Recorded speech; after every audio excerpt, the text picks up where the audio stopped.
नमस्कार, NDTV India देख रहे हैं आप। मैं हूं आपके साथ अंजीत। शाम के 6 बजने वाले हैं। वक्त है मुकाबला का। आजादी के बाद से पाकिस्तान लगातार भारत के खिलाफ साजिश रचता रहा और आतंकियों को मोहरा बनाकर खूनी खेल खेलता रहा है। हिंदुस्तान ने हर बार उसकी नापाक साजिशों और इरादों के सबूत दिए, हर बार दिए, लेकिन इसके बावजूद ना कभी आतंक रुका और ना ही पाकिस्तान का खेल खत्म हुआ। आज हम चर्चा करेंगे कि आखिर कैसे पिछले 78 साल में पाकिस्तान आतंकिस्तान में बदल गया और हिंदुस्तान के खिलाफ उसने क्या क्या साजिश रची। हमारे साथ चर्चा के लिए तमाम खास मेहमान जुड़ेंगे, उनसे भी आपका परिचय करवाएंगे और आज का हमारा सवाल क्या, जिन पर आज हम चर्चा करेंगे, वो भी आपके सामने रखेंगे। लेकिन सबसे पहले आइए आपको एक रिपोर्ट दिखाते हैं।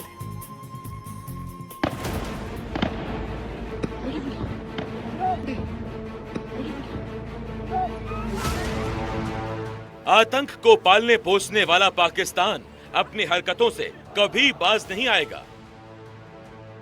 पहलगाम की साजिश रचने और 26 बेगुनाहों की जान लेने के बाद भी आतंकिस्तान को न शर्म है और न हया। बेशर्मी और बौखलाहट में यहां के हुक्मरान कभी बहकी बहकी तो कभी बेतुकी बातें कर रहे हैं, जिसे गीदड़ भभकी कहा जा सकता है। सबसे ताजा बयान पाकिस्तान के बड़बोले विदेश मंत्री ख्वाजा आसिफ का है, जिन्होंने कहा अगर भारत ने सिंधु नदी पर कोई बांध बनाया तो पाकिस्तान उस पर हमला कर देगा। ख्वाजा आसिफ का तो हवाइयां उड़ी हुई है। वहां पे आज डिफेंस मिनिस्टर वो हैं, लेकिन उनकी कुछ चलती नहीं, सिर्फ बयान मिनिस्टर है। वो गिदर भभकी देते रहते हैं। पहलगाम हमले के बाद भारत ने सिंधु जल समझौता सस्पेंड किया तो पाकिस्तान के होश उड़ गए, लेकिन काश उसने अपने आतंकी टट्टुओं को पहलगाम भेजने से पहले ये सोच लिया होता कि सिंधु जल समझौता भारत की दरिया दिली का बड़ा नमूना है। आज मैं गवर्नमेंट ऑफ इंडिया से, आपकी इस चैनल से अपील करता हूँ, आज वक्त आ गया है, वो पानी थोड़ा सा जम्मू के लोगों के लिए लाइए, वो स्कीम जारी कीजिए जिससे कि हम लोग बच सकें। हम प्यास से मर रहे हैं। बाकी उनका चिल्लाना कि हम ये करेंगे वो करेंगे, हम इनह्यूमन नहीं हैं। हिंदुस्तान गांधी का देश है। आजादी के बाद से लगातार हिंदुस्तान के खिलाफ आतंकी साजिश रच रहे पाकिस्तान को पहलगाम के बाद अपने वजूद खत्म होने का भी डर सता रहा है। शायद यही वजह है कि शहबाज शरीफ के जिहादी जनरल आसिम मुनीर अपने कोर कमांडरों के साथ रातों की नींद उड़ा रहे हैं।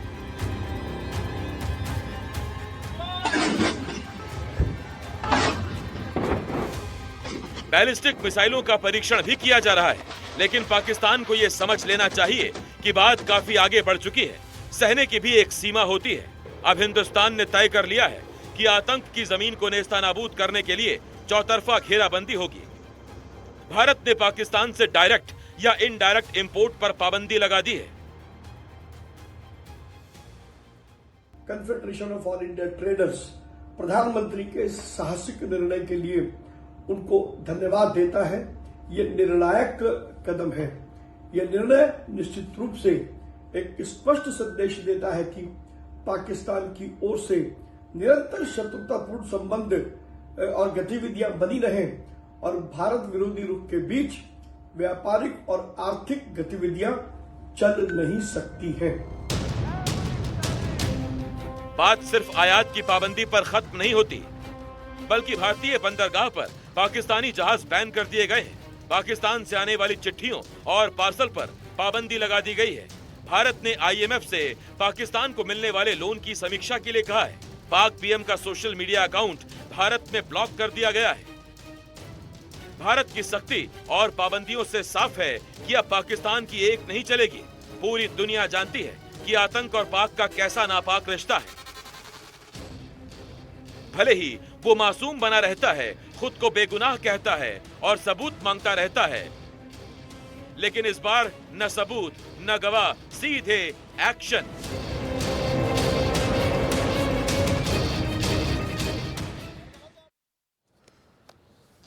और आइए वो सवाल आपको बता दें जिस पर हम चर्चा करने वाले मुकाबला में। सवाल यह है कि क्या पाकिस्तान बौखलाहट में है। सवाल नंबर 2, क्या निष्पक्ष जांच की मांग पाकिस्तान का दिखावा है?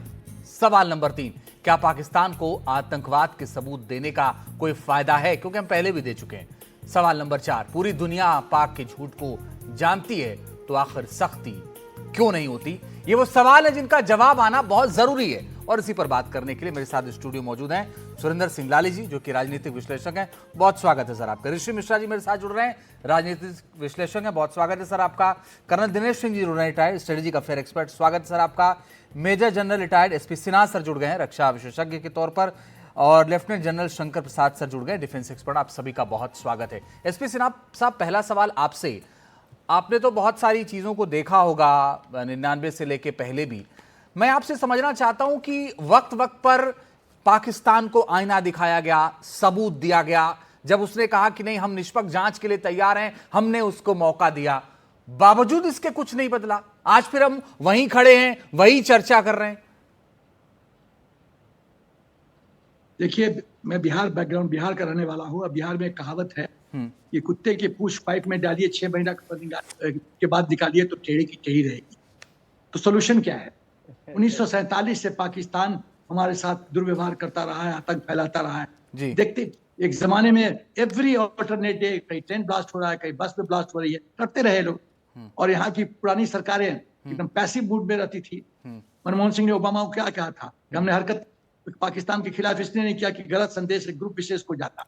सवाल यह है, पहला चीज कि क्या पाकिस्तान आतंकवाद एक्सपोर्ट कर रहा है? हाँ। तो क्या इस बीमारी को पूर्ण रूप से खत्म करने की जरूरत है? हाँ। मूल से खत्म करने की जरूरत है? हाँ। तो जो पीस मिल अप्रोच भूतकाल में हो रहा था वो नहीं चलेगा। अब पूर्ण विनाश, जैसे माननीय मोदी जी ने कहा कि हम धूल मिट में मिटा देंगे, वो करने की जरूरत है। जानवर की पूंछ काटो या जानवर को मार दो, तीसरा सोल्यूशन कुछ नहीं है।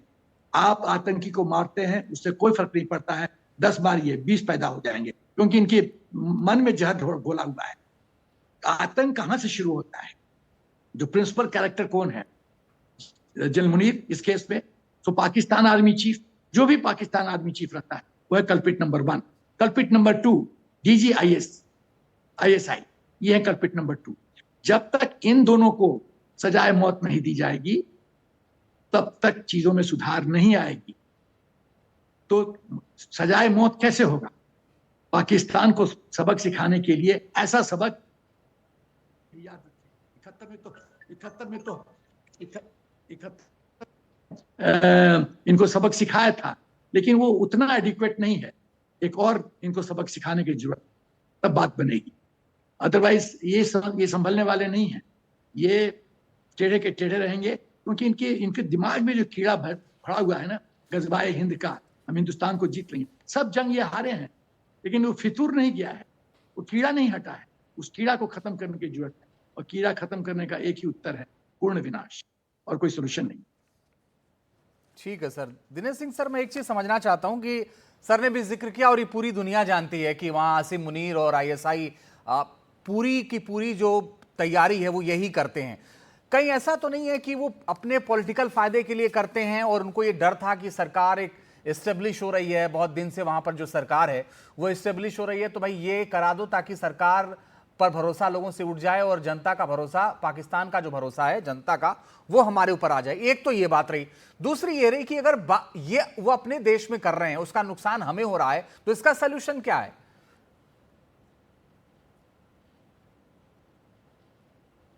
सवाल मुझसे?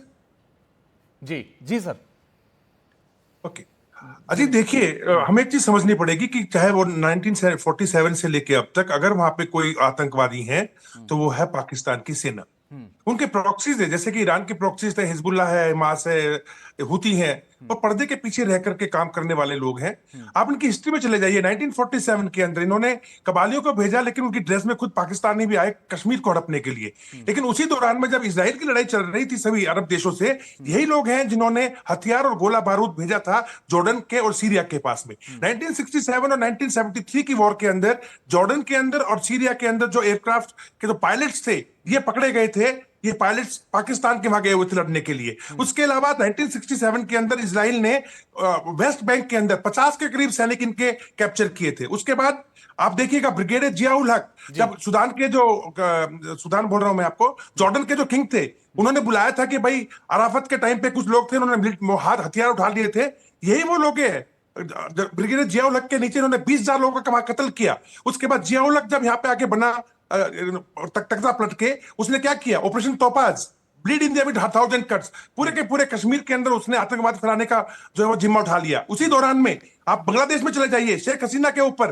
2 बार 3 बार अटैक हुआ, किसने किया, हुजी ने। हुजी को सपोर्ट किसने किया, पूरा पाकिस्तान ने। ऑस्ट्रेलिया में देख लिया बॉम्ब ब्लास्ट हुआ, उसका पीछे उसके बैकग्राउंड कहां से निकल के आया, पाकिस्तान का हाथ। लंदन के अंदर अंडरग्राउंड ट्रेन के अंदर अटैक हुआ, हाथ कहां किसका निकल के आएगा, पाकिस्तान का हाथ। और अभी भी आप देख लीजिएगा, जब अमेरिका ने इनको कहा कि हमारे को रशिया के लिए हेल्प चाहिए, ये जो टीटीपी है, तहरीक तालिबान, पाकिस्तान, किसने पैदा किया, पाकिस्तान। आज बलूचिस्तान के अंदर लोगों को उठाया जा रहा, मारा जा रहा, रेप किया जा रहा, किसने किया, पाकिस्तान।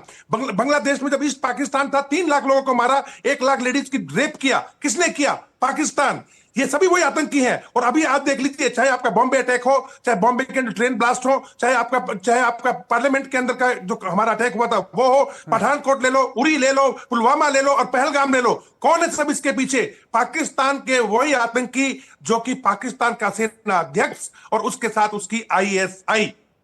ये है इसकी असली कहानी। तो अगर हम कहते हैं कि इनके प्यादों को या इनके प्रॉक्सीज को, चाहे वो हाफिज सईद है, चाहे मसूद अजहर है, चाहे नसरुल्लाह है, अबू मूसा है, या जो जिसका भी आप नाम ले लीजिएगा, ये सब के सब तो सिर्फ प्यादे हैं, ये तो आगे प्रॉक्सी हैं, पीछे सबके एक ही हैं, पाकिस्तान के जो सेनाध्यक्ष है वो, और जो इनकी ISI है। और आज की तारीख में भी आप देख लीजिएगा, सारे के सारे विचार, सब कुछ जुड़ता चला गया था। जब पहलगाम के अंदर अटैक हुआ तो 5 मार्च को आप ये लोग एक तांडव करते हैं पीओके के अंदर, रावलकोट के अंदर, जिसके सभी तंजीमें, लश्कर तैयबा, जैश ए मोहम्मद, हिजबुल मुजाहिदीन, हमास तक परेड करते हैं। और किसके अध्यक्षता के अंदर, पीओके के जो इनके अनवरुल हक, जो इनका प्यादा बैठाया हुआ वहां पे एंट्री चीफ मिनिस्टर, उसकी अध्यक्षता के अंदर। फिर ये आसिम जो साहब है, जनरल आसिम जो है मुनीर, ये प्रवासी जो पाकिस्तानी है, उनको भाषण देते वक्त कहते हैं हिंदू अलग, मुसलमान अलग, 2 नेशन थ्योरी, कश्मीर हमारी रेगुलर नस। उसके तुरंत के बाद आप देखिए कोटली के अंदर जो आपका जो ये हाफिज सईद है और इसका जो भांजा था, वो तो जो मारा गया, ये लोग वहां घूम रहे थे। और ये पूरी की पूरी जो प्लानिंग है, ये सिर्फ और सिर्फ ISI और जो आसिफ मुनीर है, जनरल आसिफ मुनीर, उनकी है। तो we have to strike on them, not anybody else. ठीक है सर, ओके। मैं शंकर सर आपके पास आना चाहता हूं।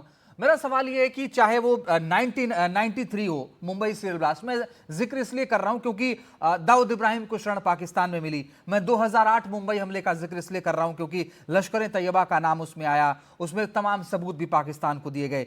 2019 पुलवामा हमला हुआ, उसके बाद फिर 26/11 हाफिज सईद का नाम आया। मैं इन हमलों का जिक्र इसलिए कर रहा हूं क्योंकि इसके बाद भी हमने बड़ा दिल दिखाया, हमने स्ट्राइक करी, हमने बड़ा दिल दिखाया। क्या उसी वक्त हमें यह तय कर लेना चाहिए था कि असली गुनहगार जो है वो ISI है, आसिम मुनीर जैसे लोग हैं जो उस वक्त के सेना प्रमुख थे, तभी वो काम खत्म करना चाहिए था? जी आपने बिल्कुल सही कहा, लेकिन थोड़ी सी मुझे समय दें तो मैं बताता हूं आपको ढंग से। बिल्कुल पूरा समय लीजिए सर। जब 1971 की बांग्लादेश लिबरेशन वॉर हुई, उसके बाद जब इनके 90,000 कैदी पकड़े गए, जनरल साहब ने ज़मीन पे बैठ के अपने हथियार नीचे भारत को सौंपे, तो उसके बाद ज़ियाउल हक साहब जब आर्मी चीफ बने, प्रेसिडेंट बने, तो उन्होंने ये कहा कि हम भारत से किसी युद्ध में नहीं जीत सकते, भारत एक बड़ी शक्तिशाली देश है।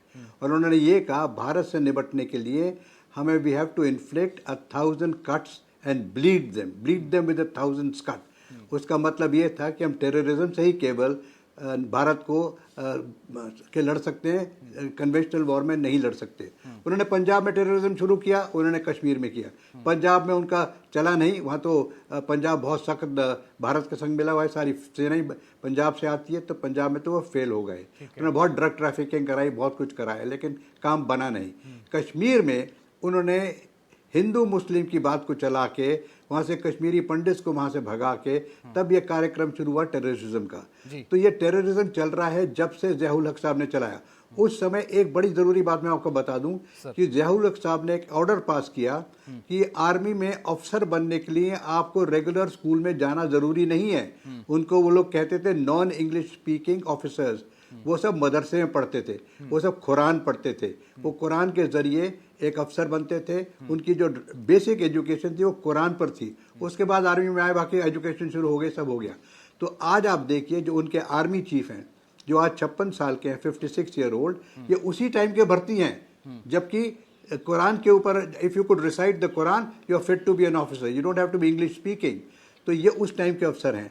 तो ये आज आर्मी चीफ बन गए। अब इन्होंने बयान दिया, उस अब आपने सुन लिया जो 16 तारीख का बयान है, उसके बाद हिंदू मुस्लिम की बात हुई वगैरह वगैरह की बात है। पाकिस्तान में एक स्टेट पॉलिसी है, एक उनकी स्टेट पॉलिसी है to bleed India by 1000 cuts. अब उन्होंने आपने जितने हमारे से पहले स्पीकर साहब ने बताए कितने इंसिडेंट्स हुए, उनके जवाब हुए, किसी के नहीं हुए। लेकिन अब आप समझिए कि बालाकोट हुआ, उसके पहले उरी हुआ, तो उनको अब हम उनसे ये नहीं सीख पाए। तो असलियत क्या है? असलियत यह है कि उनको पाकिस्तान आर्मी तो कोई से फ़र्क पड़ा नहीं। कुछ टेररिस्ट यहाँ मर गए, 100 मर गए, 50 मर गए, वहाँ मर गए, कुछ नहीं हुआ। तो इसकी बैकबोन कहाँ है, इसका दिमाग कहाँ है, ये ओरिजिनेट कहाँ से होता है? ये बात अब भारत बिल्कुल पहले भी समझ रहा था, लेकिन आज इस बात को समझने के लिए हमारे प्रधानमंत्री ने जो भाषण दिया उससे बेहतर मैं समझता हूँ कि हो ही नहीं सकता। उन्होंने सिर्फ 2 लफ्ज़ के 2 सेंटेंस में बता दिया कि इस टेररिज्म को समाप्त करना है। जो टेररिस्ट हैं उनको समाप्त करना है, जो इनके बैकर्स हैं, बैकर वर्ड इस्तेमाल किया उन्होंने, उसको समाप्त करना है। और उसी समय पाकिस्तान के आर्मी चीफ का बयान भी 16 अप्रैल का है, 22 अप्रैल को ये कांड हुआ है। तो इस सब चीज़ को देखें आप तो क्लियरली टारगेट्स आइडेंटिफाइड हैं। जिस तरह उन्होंने हमें ब्लीड बाय 1000 कट्स किया, अब हम उन्हें कुछ और करेंगे। तो हमारा ऑब्जेक्टिव बिल्कुल क्लियर है। एक तो हमें इनके जो टेररिस्ट हैं लाइन ऑफ कंट्रोल पे उनको नष्ट करना। वो तो कार्यक्रम ऑलरेडी शुरू हो चुका है और काफ़ी हद तक मुकम्मल भी हो चुका है। यानी कि जो टेररिस्ट कैंप थे इनके 30, 40, 35 जितने भी थे वो तो तितर-बितर हो चुके हैं। तो phase 1 is already over. Phase 2 जो है इनका, जो इनके लीडर्स हैं उनको आपने देखा किस प्रकार से खबरें आ रही हैं, आप ही लोगों के जरिए आ रही हैं कि उनको अपनी जहाँ पर थे वहाँ से उठा के एक रावलपिंडी के GHQ में ले गए हैं, उनको सेफ हेवन में रख दिया है। और तीसरा जो बड़ी इसकी जो बात है सब कह रहे हैं ISI और आर्मी चीफ। बाकी भी आर्मी चीफ रहे बीच में बहुत सारे, वो लेकिन इतनी डायरेक्ट इन्वॉल्वमेंट नहीं थी इनकी। जो आज मुनीर साहब हैं, because of his background, because of his education, दिन में सुनने में आया है कि कई दफ़ा कुरान को रिसाइट भी करते हैं। तो इनको एक टारगेट नंबर 1 है। अगर मुझसे पूछे तो जो प्राइम मिनिस्टर ने बात की है दैट इज़ वेरी क्लियर कि number 1 target is the army chief, the ISI, the leaders of the various groups and the militants. कुछ हद तक हो चुका है, कुछ होना है भी। तो this is the scenario at the moment. अभी लड़ाई की जो बात है ये पाकिस्तान के आर्मी चीफ खुद कह चुके ज़ियाउल हक साहब कि कन्वेंशनल वॉर में तो हम पाकिस्तान इंडिया से जीत नहीं सकता। पहले भी पिटा, 71 में पिटा, 65 में पिटा, उसके बाद 1999 में कारगिल में भी पिटा। लेकिन एक बात ज़रूर समझने की है कि हमारी भारत सरकार की जो नीति रही है, वी डू नॉट वांट, हम ये नहीं चाहते कि जो उनके सिविलियंस हैं जो बिल्कुल निर्दोष हैं, जो एक अमन चैन की जिंदगी जीना चाहते हैं, उनको नष्ट ना किया जाए। लेकिन हाँ, इस तरह का जब होगा हरकत तो कोलैटरल डैमेज तो होगा, लेकिन हम ये नहीं चाहते कि उनके इनोसेंट सिविलियंस को मारें बेकार में।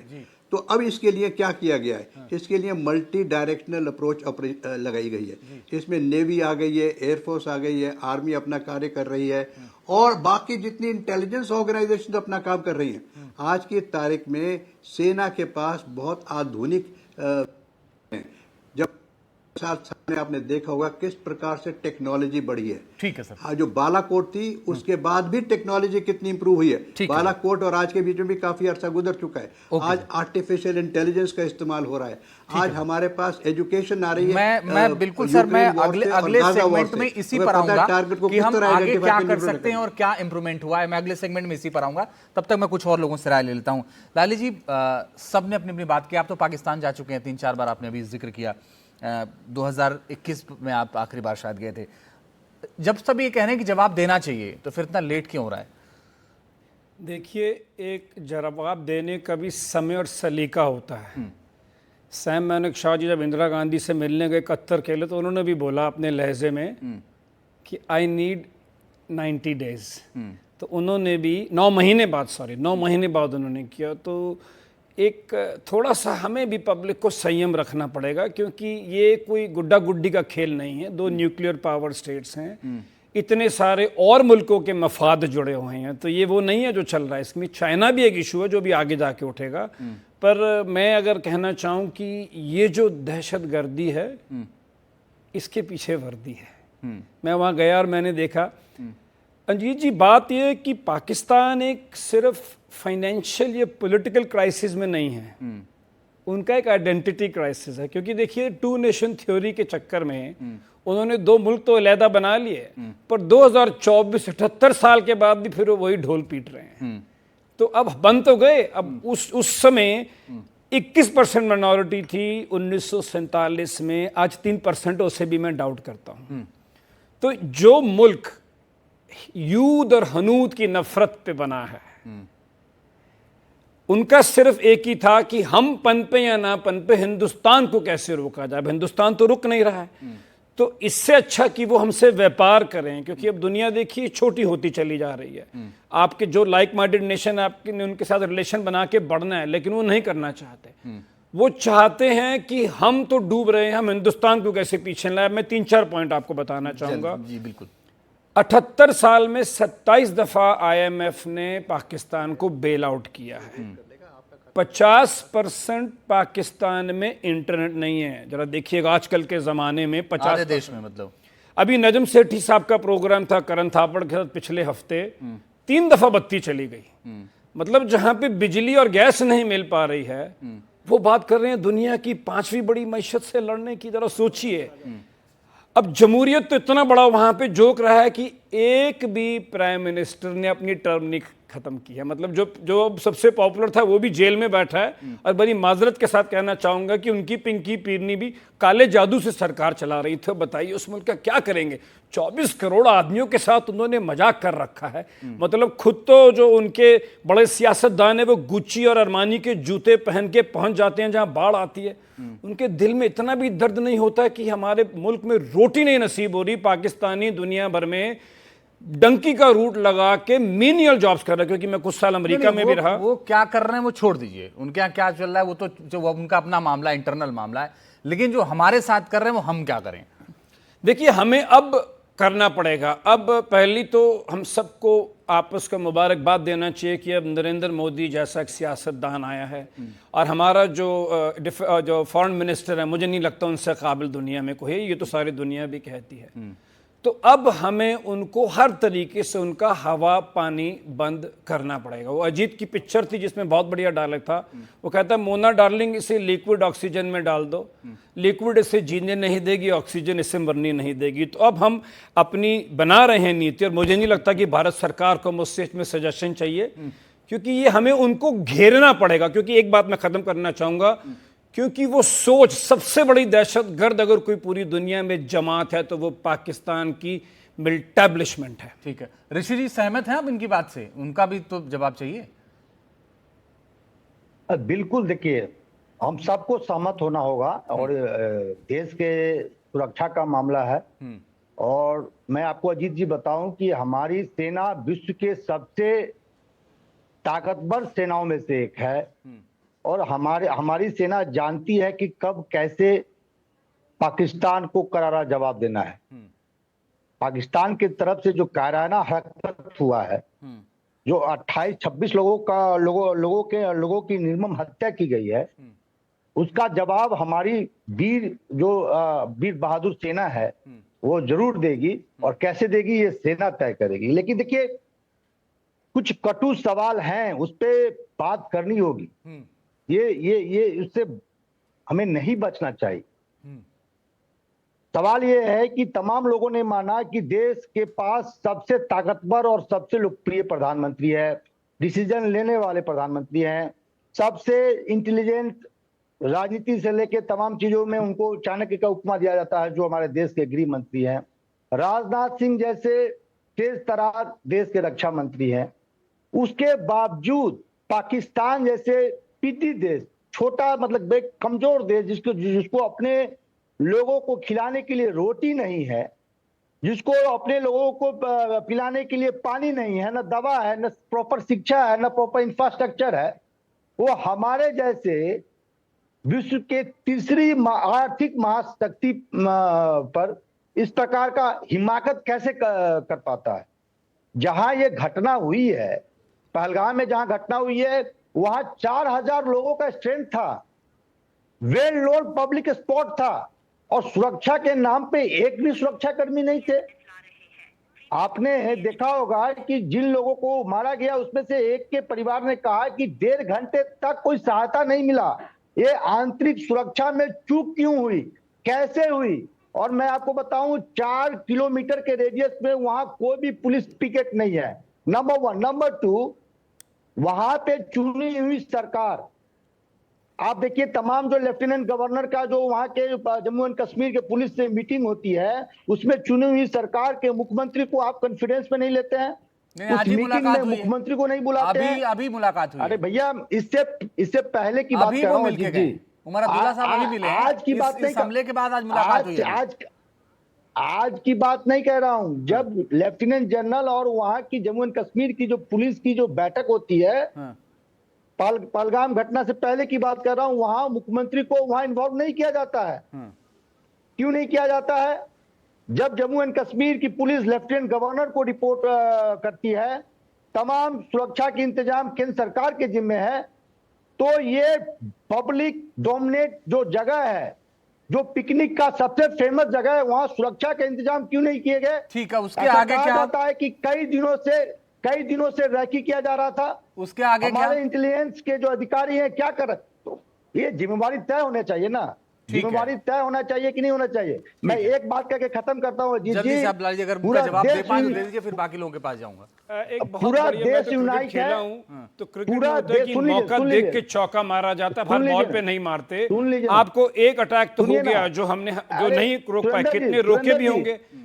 इजराइल मोसाद जो सबसे बड़ी जानी जाती 7 अक्टूबर को वहां भी हुआ, सितंबर 11 भी हुआ। तो एक बात को समझिए कि हमारा बड़ा पोरस बॉर्डर है, इतना आसान नहीं है। हाल मुल्क पे हर जगह सिपाही आर्मी नहीं बिठा सकते हैं। तो मैं लगता है कि थोड़ा हमें संयम रहना चाहिए, क्योंकि अभी पिक्चर बाकी है। जहां ये घटना हुई, पहलगाम जो है वेल नोन स्पॉट है या नहीं है? 4000 लोगों की वहां पे 4000 लोग इकट्ठा हुए थे कि नहीं हुए थे? दीजिए जवाब। और पूरे मैं आपको बता दूं, 6 लाख लोगों में से 5 लाख लोग पहलगाम गए थे विगत 3 महीनों में। और ऐसे जगहों पे सुरक्षा का व्यवस्था ना होना क्या सरकार की विफलता नहीं है? आप पाकिस्तान और पाकिस्तान जैसे गीदर जैसे देशों को आप निमंत्रण नहीं देते हैं। मैं सिर्फ इनसे यही कहना चाहूंगा कि ये एक इंटरनल विषय है, इस पे हम बाद में आपस में गुफ्तगू कर सकते हैं। फिलहाल हमें इकट्ठे होकर पाकिस्तान को मुंह तोड़ जवाब देना है, क्योंकि मसला ये है कि मैं एक ही बात कहना चाहूंगा कि नहीं जनाब, मैं एक बात कहना चाहूंगा कि मैं डरता हूं अपनों से लड़ के जीतने में, क्योंकि अगर मैं जीत भी गया तो हार तो फिर भी मेरी ही होगी। ऐसे ही बयानों को पाकिस्तान ले जाके बाहर मुद्दा बनाता है, ये हम बाद में इंटरनल कर लेंगे, पहले हम मुल्क के दुश्मन से निपटें।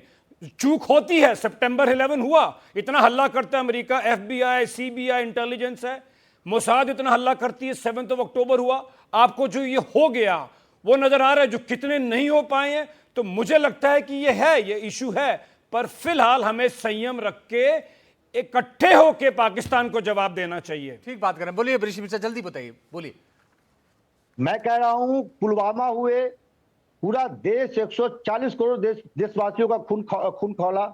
300 किलो आरडीएक्स कहां से आए, कैसे आए? वो गलत हुआ, सुन तो लीजिए, लेकिन जो नहीं हुआ उसका भी ध्यान, इसका जवाब कौन देगा? 300 किलो आरडीएक्स कहां से आए? ठीक बात है अजीत जी, मैं कह रहा हूं जो हो गया वो गलत हुआ, 5 साल और आपका दर्द, सवाल आपकी कब बात पूछा जायज है। मैं एसपी सिन्हा साहब, मैं एक बार फिर से आपके पास आ रहा हूं। ओके सर, 30 सालों के बाद पूछा जाए, 50 सालों के बाद पूछा जाए, 300 किलो आरडीएक्स कहां से आए? ओके सर, ये सरकार को जवाब देना होगा। एसपी सिन्हा देश के सुरक्षा की सवाल है। आपने अभी जिक्र किया कि आपका बिहार बैकग्राउंड है, और मैं इसलिए कह रहा हूं क्योंकि प्रधानमंत्री ने बिहार से कहा कि मिट्टी में मिला देंगे, तो लोगों के अंदर अब ये है कि अब इस बार का जो मामला हो वो खत्म होने वाला मामला हो। अब सिर्फ स्ट्राइक से काम नहीं चलने वाला, सिर्फ आतंकियों से काम नहीं चलने वाला। इस बार का जो टारगेट है, आसिम मुनीर जैसा जिक्र हो रहा था, वो होना चाहिए। और उसमें कितना वक्त लगता है सर? देखिए, ऐसे यदि टाइम, पहली बात तो ये मैं कहना चाहता हूं, पहले हम लोग आतंकवाद पे स्ट्राइक करते रहे, चाहे सर्जिकल स्ट्राइक हो या बालाकोट एयर स्ट्राइक हो। उसमें हमने बालाकोट में करीब कहा जाता है 200 से 250 लोग मारे गए। आतंकी तो मर गए, लेकिन जो चीफ डायरेक्टर है, आर्मी चीफ और ISI, वो तो आराम से बैठा हुआ है, साजिश करता रहता है, और ये साजिश चलता रहेगा जब तक कोई लोग अलाइव है। पहली बात ये है। तो पूर्ण विनाश करना है तो हमको जो वाइटल एरियाज है, VA VP, उनको एड्रेस करना पड़ेगा। जो मेन कैरेक्टर्स हैं उनको एड्रेस करना पड़ेगा, उनको ध्वस्त करना पड़ेगा, यदि हम पूर्ण रिलीफ चाहते हैं तो। नहीं तो ये बीमारी चलती रहेगी। ये बीमारी गंभीर है, ये कैंसर है, इसको पूरी तरह से खत्म करने की जरूरत है, मूल से खत्म करने की जरूरत है, पहली बात। दूसरी बात, जो ये भाई साहब बोल रहे थे चूक कैसे हो गई, चूक हो गई, मैं बताना चाहता हूं, एवरी इंच ऑफ लैंड आप सिक्योर नहीं कर सकते। गाज इजराइल ऐसा प्रोफेशनल सेना नहीं कर पाए, और मैं वहां के 15 OGW ओवरग्राउंड वर्कर्स ने इन टूरिस्ट को ल्योर किया, और वो एक आइसोलेटेड जगह था, और वहां की लोकल एडमिनिस्ट्रेशन ने BSF को क्यों नहीं बताया, BSF को क्यों नहीं बताया कि ये चेंज ऑफ लोकेशन हो रहा है। तो वहां पे एक आइसोलेटेड प्लेस है, उन लोगों ने पहले से रेकी कर रखा था, वहां वो जगह रोड से एक्सेसिबल नहीं है, तो इसके लिए एम्बुश के लिए वो आइडियल जगह थी। तो ये तो 15 OGW का काम है। वहां का जो पोनी वगैरह था वो सब रिपोर्ट दे रहा था, वहां के इर्द गिर्द के जितने दुकानदार थे वो प्रोटेक्शन दे रहे थे। सवाल यह है कि जब यहाँ के अंदरूनी कुछ लोग देशद्रोह करते हैं तो बड़ा मुश्किल है, बहुत मुश्किल है। सर ऋषि जी कुछ कहना चाह रहे हैं, मैं उनकी बात भी जरा आ जाए, फिर बोलिए, जल्दी से बोलिए। मैं ससम्मान ये कहना चाह रहा हूं कि जहां ये घटना हुई है वह पहले से सुप्रसिद्ध है पर्यटकों के लिए, कोई अननोन जगह पे ये घटना नहीं हुई है। तो आपको बता दूं, विगत 3 महीनों में करीब 5 लाख लोग पहलगाम गए हैं, और हमारे मेजर जनरल साहब कह रहे हैं कि पूरा हर जगह नहीं दिया जा सकता। कई जगह है, ऐसे पहलगाम में कई जगह है, ये रोड से अनएक्सेसिबल था, रोड से इनएक्सेसिबल जगह था, उनको वहां एम्बुश करके ले गया, उनको प्रभावित किया गया कि बहुत फेमस जगह है, चलिए, ये समझने की जरूरत है। और यदि ऐसा टूरिस्ट को वहां ले जाया गया तो BSF को बताना चाहिए था।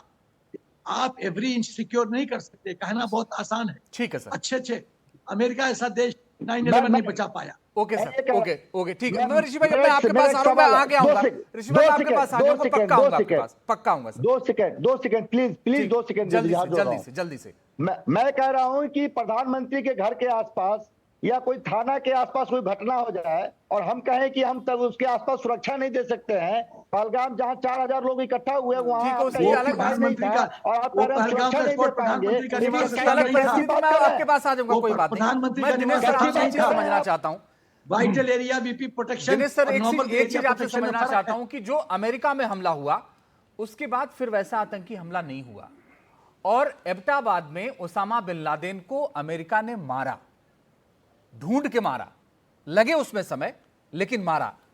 लेकिन फिर बार बार हमारे यहां क्यों होता है? इसलिए होता है अजीत, क्योंकि अभी तक हम लोग सिर्फ प्रॉक्सीज के ऊपर अटैक कर रहे हैं। असली जो इसके पीछे दिमाग है ISI का और वहां की आर्मी का, उसके ऊपर हम नहीं कर रहे। देखिए, जो आज के आपके पाकिस्तान के आर्मी चीफ हैं आसिम मुनीर, ये जलंधर में इसकी फैमिली रहती थी, 47 में शिफ्ट होके गया, और इसके फादर इमाम थे, और इसलिए इसकी पूरी पढ़ाई सिर्फ और सिर्फ मदरसों में हुई है। ये कट्टर रेडिकल इंसान है, और जिसकी भाषा से, बातचीत से सब कुछ झलकता था। ये अगर आप देखें पाकिस्तान का हाथ, आप देखिए, चाहे तालिबान को खड़ा करना हो, तहरीक तालिबान पाकिस्तान को खड़ा करना हो, इन लोगों ने अमेरिका को बेवकूफ बना के मुल्ला उमर को भी कराची में छुपा के रखा था हमेशा, जब जिसको ढूंढ रहा था अमेरिका, और जब वो अस्पताल में उसकी डेथ हुई बाद के अंदर। लेकिन हक्कानी ग्रुप से लेके हर एक आदमी को ये आर्मी ही से, और यही नहीं, अलकायदा की पूरी ट्रेनिंग ये लोग करते थे। और इसीलिए उसामा बिन लादेन को एबटाबाद में जो रखा गया था। और अजीत, मैं आपको बताऊं, जब भुट्टो, मिसिस भुट्टो जब पीएम बनी बीच में, उसने देखा था कि ये बार बार इंटरफेरेंस हो रहा है इसके हमारी गवर्नमेंट के अंदर अलकायदा का। वो गए थे बिल क्लिंटन के पास बताने के लिए, लेकिन उन्हीं की सरकार को गिरा दिया गया था आर्मी द्वारा। तो ये आर्मी जो है पाकिस्तान की, ये है मेन। आज तक हमने कभी इसको एड्रेस नहीं किया और ये बहुत समय से बसती चली आ रही है। मैं आपको बताऊं, जो अभी पुलवामा में, पहलगाम में भी हुआ है, इन्होंने अल्ट्रा स्टेट कम्युनिकेशन नेटवर्क के जो फोन्स होते हैं, सैटेलाइट फोन्स, जिसके लिए टावर की जरूरत नहीं, सिम नहीं डलता है, वो चाइना की सैटेलाइट इस्तेमाल करके ये लोग घूम रहे थे। हम लोगों ने इनकी फ्रीक्वेंसीज पकड़ ली हैं, लेकिन पूरा का पूरा इनका बातचीत जो मुजफ्फराबाद में हुआ, जो कराची में हुआ, जिस दिन पहलगाम के अंदर अटैक हुआ, ये बिल्कुल क्लियर है अजीत। इसके पीछे टोटल आईएसआई है, इसके पीछे टोटल मुनीर है। और अब हमारा जो एक्शन है वो डेफिनेटली एक सही टारगेट पे होना चाहिए। रही बात टाइम की, देखिए अब अगर सब लोग ये पूछना शुरू करें खुद की सेना से, आप कब अटैक करोगे, कब नहीं करोगे, आई थिंक ये बात व्यर्थ है। ये सेना का अपना मामला है। ठीक है सर, बिल्कुल सही है, बिल्कुल आपकी बात से मैं सहमत हूं। शंकर प्रसाद सर, मैं एक चीज आपसे समझना चाहता हूं कि अभी पाकिस्तान ने अब्दाली का परीक्षण किया, इसके पहले कमांडरों के साथ बैठक की, तो ये क्यों बार बार वो दिखाने की कोशिश कर रहा है, मैं ये कर रहा हूं, मैं वो कर रहा हूं, और उसको पता नहीं कि हमारे पास कैसे कैसे हथियार हैं? देखिए, जब एक आदमी घबरा जाता है तो इस किस्म की हरकत करता है। पाकिस्तान को कोई उम्मीद नहीं थी कि इस प्रकार से भारत का रिएक्शन होगा। मैं तो ये कहूँगा कि उनके chief of the army staff का बड़ी भारी गलती हो गई उनके असेसमेंट में। वो ये कभी नहीं सोच पाए कि किस प्रकार से भारत इस पर रिएक्ट करेगा। अगर वो इसमें उन्होंने जानबूझ के हिंदू मुस्लिम की बात की वहाँ पे, तो उस वजह से वो बहुत बुरी तरह अपने ही जाल में फंस गए हैं। तो ये बात बिल्कुल क्लियर है। देखिए, आपको बताएं, जहाँ तक कि पाकिस्तान ये इंटेलिजेंस का सवाल है, या आपके 2-3 स्पीकर्स ने भी लगातार बोला, आप मैं बिल्कुल क्लियरली मानता हूँ कि कुछ ना कुछ इंटेलिजेंस की में कमी रही है, लेकिन इस समय वो बात अलग बारे में होगी सरकार में, वो ना आपको पता है, ना हमको पता है, ना पता होनी चाहिए जी। लेकिन असलियत यह कि इस समय हमारे सामने समस्या क्या है? हमारे सामने समस्या ये है कि जो टास्क भारत में डिसाइड हुआ है, जो गवर्नमेंट ने टास्क दिया है, उस टास्क को मुकम्मल करना है। तो बेहतर यही, वही आप जैसे पहले स्पीकर ने भी कहा कि इजराइल में भी किसी तरह से छूट हुई थी 7 अक्टूबर की, लेकिन उसके ऊपर कार्रवाई तब होगी जब उनका ऑपरेशन खत्म हो जाएगा। हमारे यहाँ भी यही होगा। अब बात रही कि इसमें उनको कितनी प्रूफ चाहिए, ये भी सवाल आपने पूछ रखा है।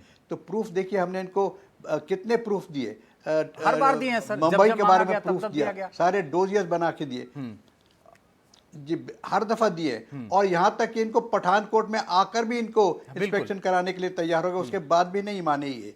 तो इनको डोजियर देने का कोई फायदा नहीं है, इनको सब पता है और सारा वर्ल्ड जानता। डोजियर से ये नहीं मानते तो क्या हुआ, सारा वर्ल्ड तो मान रहा है ना। कोई कंट्री ऐसी है जो नहीं मानता कि Pakistan is the central stage of terrorism, तो इसमें कोई डाउट रहा ही नहीं है। तो इसकी बात नहीं करें तो बेहतर है। अब सवाल ये है कि किस प्रकार से इसको डील किया जाए।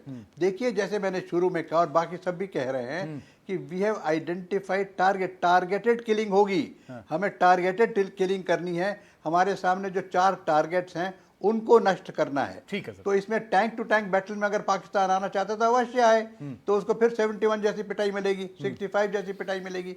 अगर वो कन्वेंशनल, अब आज की तारीख में हमारे पास इतने आधुनिक हथियार हैं, हमारे पास में इस समय वो यंत्र हैं जिससे किसी भी चीज़ें हो सकती हैं। और सबसे बड़ी बात जो आप सबको समझनी चाहिए कि पाकिस्तान खुद कहता है, मुशर्रफ साहब का बयान सुनिए ना आप, मुशर्रफ साहब क्या कहते थे कि टेररिज्म को तो हमने बढ़ोतरी दी है। और उनके जो खुद ही कहते हैं आज की तारीख में कि 90,000 पाकिस्तानी मर चुके हैं टेररिस्ट इंसिडेंट्स के पाकिस्तान के अंदर। वो टेररिस्ट अपने ही टेररिस्ट से परेशान है। उनके टेररिस्ट कहाँ मस्जिद में अटैक कर देते हैं, कहाँ कुछ स्कूल में कर देते हैं, कहाँ कहाँ हो रहा है उनके यहाँ। तो इस समय पाकिस्तान जो है वो ये नहीं समझ पा रहा कि टेररिज्म को जिसको उन्होंने जन्म दिया उसको किस तरह से कंट्रोल किया जाए। वो उनके कंट्रोल से बाहर हो चुका है। बिल्कुल। तो ये बड़ी कठिन। अब हमको उस, देखिए एक बात, सिर्फ लास्ट बात बता दूं आपको कि हमें जो करना हम कर रहे हैं। हमने चाहे इंडस वाटर कर दिया, चाहे ब्लॉकेड कर दिया, चाहे जो भी कर दिया, लेकिन पाकिस्तान में तो कुछ लोग हैं ना जो पाकिस्तान आर्मी से बड़े तंग हैं। वहां भी तो टेररिज्म है। क्या हो सकता है वहीं के टेररिज्म इस समय मौका देख के उनको खत्म करें? क्या बलूचिस्तान में परेशान नहीं हो रहे लोग? क्या अफगानिस्तान के संग इनकी परेशानी नहीं है? अभी रिपोर्ट आ रही थी कि 54,000 टेररिस्ट कहीं से घुस कर आए पाकिस्तान के अंदर। क्या वही तो कुछ नहीं कर देंगे हमारा कार्य? उनको बड़ा अच्छा मौका मिला है कि भारत सरकार का कार्य खुद ही कर दें वो। तो हम तो ये घबरा रहे हैं, ये चारों तरफ से घबरा रहे हैं, मीटिंग करते रहे बड़ी बड़ी टेबल्स पे बैठ के। ठीक है सर, हमारे यहाँ मैं मीटिंग माफी हुई है के साथ रोक रहा हूं प्रधानमंत्री क्योंकि की, समय थोड़ा उसमें कम है 3 सर। सर्विस चीफ आए। शंकर प्रसाद सर, मैं माफी के साथ रहूं जल्दी से। रंजीत जी, मैं ऋषि जी, बिल्कुल इमोशन और सेंटिमेंट से इत्तेफाक रखता हूं, ये हमारा इंटेलिजेंस फेलियर है। पर एक बात बताएं मुझे, ऋषि जी बताएंगे आपकी बात। हाँ ये बताएंगे कि आप बात करते हैं जब निस्ते नाबूद कर देंगे, बड़ी माजरत के साथ कहना चाहूंगा, न्यूक्लियर पावर स्टेट है, 24 करोड़ की आबादी है, कहां से कर देंगे इतना बड़ा आप क्राइसिस? निपट पाएंगे रिफ्यूजी का? अभी माफ कीजिएगा, अभी वहां बांग्लादेश बैठा हुआ है, वहां चाइना जरूर आएगा, चाइना ने उनके फेवर में स्टेटमेंट दी है, अमेरिका हम पे प्रेशर बना रहा है कि अब मत करो। तो ये इतना सिंपल नहीं है कि हॉलीवुड की पिक्चर है, हीरो आया और गोली चला के चला गया। अगर हमने उनकी सहरग काटनी है ऋषि भाई, हाँ तो फिर ऋषि भाई सर्जिकली करना पड़ेगा। ये कोई डंडे या लठ की लड़ाई नहीं है। 24 करोड़ आदमी, वाटर क्राइसिस वहां है, वो पल्ले पड़ जाएगी, वो ज्यादा बड़ा रहेगा। तो थोड़ा सा हमें संयम रखना चाहिए। आफ्टर ऑल ये 2 मुल्कों का मामला है, 1.4 बिलियन एक तरफ है, 25 है, और उसके बाद ऋषि भाई जल्दी से जवाब दीजिए, मैं समय कम है सर। ऋषि भाई जल्दी से। देखिए, मेरा ये मानना है कि कब क्या और कैसे एक्शन होगा ये सेना डिसाइड करेगी, और आदरणीय प्रधानमंत्री ने हमारे सेना को फ्री हैंड दे रखा है। लेकिन मेरा सवाल सरकार से भी है कि जहां भी फेल्योर हो जिम्मेवारी तय कीजिए, जो भी लोग हैं ठीक उसको है दिनेश सर, जल्दी से कह लीजिए क्योंकि बार बार कहा जा रहा है खत्म करने के लिए। दिनेश सर जी देखिए, मेरा मानना यह है कि जिस प्रकार से अभी डिसीजन लिया गया है कि हम अपने टाइम से और अपनी जगह चूज करके इनको अटैक करेंगे, वो बिल्कुल सही डिसीजन है। नंबर दूसरा, जो हमने जो जल संधि खत्म की है उसके कारण जो इनकी तंगी होगी, और अगर ये हम पे अटैक करने की जो गिदड़ भपकी करने की कोशिश करेंगे तो अमेरिका के करार के मुताबिक F-16 अटैक के लिए इस्तेमाल नहीं कर सकते। तो अगर ये चाइना के टूटे फूटे एयरक्राफ्ट लेके आएंगे तो आप समझ सकते हो कि भारत इनका क्या हाल करेगा। ठीक है, बहुत बहुत शुक्रिया लाली जी, बहुत बहुत शुक्रिया ऋषि मिश्रा जी, कर्नल दिनेश सिंह जी बहुत बहुत शुक्रिया, major general retired SP Sinha sir बहुत शुक्रिया, लेफ्टिनेंट जनरल शंकर प्रसाद जी, आप सबका बहुत बहुत शुक्रिया हमारे साथ जुड़ने के लिए और हमसे बात करने के लिए। छोटा सा ब्रेक ले रहे हैं, ब्रेक के बाद फौरन लौटेंगे।